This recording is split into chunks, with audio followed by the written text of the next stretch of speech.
Welcome to The Terrible Take, a mini podcast telling Steelers Nation what's on our mind. I'm Dave Bryan. The Pittsburgh Steelers finally addressed the gaping hole that they had in their outside linebacker depth chart on Monday by signing veteran free agent Melvin Ingram to a one-year, $4 million contract.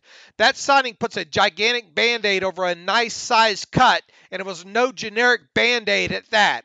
Ingram, while now 32 years of age, is a former first-round draft pick, and this is the same Ingram that earned $14 million in 2020 with the Los Angeles Chargers.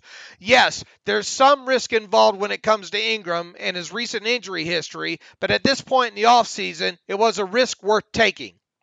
So, with the outside linebacker hole now filled, could we see the Steelers perhaps add another free agent or two in the coming weeks? And if so, what positions might they address? Personally, I think the Steelers could still use an experienced safety ahead of Week 1, and especially one that can play center field and essentially back up Minkah Fitzpatrick. Malik Hooker obviously would fit all of the above when it comes to such a safety, and assuming he doesn't want more than a few million, the Steelers could certainly afford to sign him from a salary cap standpoint now that we know where they sit following the signing of Ingram.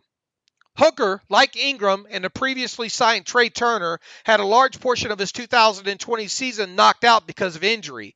Hooker's injury was an Achilles tear, and that's a brutal one to come back from. He reportedly visited with the Steelers a few weeks ago, so he's obviously an option at some point.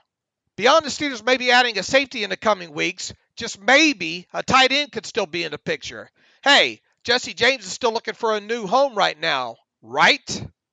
Sure, the Steelers could still use another experienced cornerback on the cheap, but with that said, I have a feeling they're comfortable with what they have now unless they add another for the veteran minimum with no guaranteed money involved.